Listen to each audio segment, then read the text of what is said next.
In this video, you will learn what are various ways to troubleshoot your Netgear range extender, AC750 device during setup in case if you're unable to connect to mywifiext.local website and the site shows an error stating not connected to your Netgear range extender device.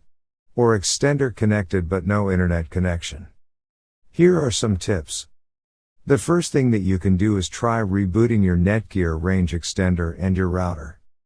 If this does not solve the problem, then try factory resetting your Netgear range extender, AC750. Third thing that you can do is try using a different web browser. Try clearing the history and cache of your browser. Make sure that you have an active internet connection.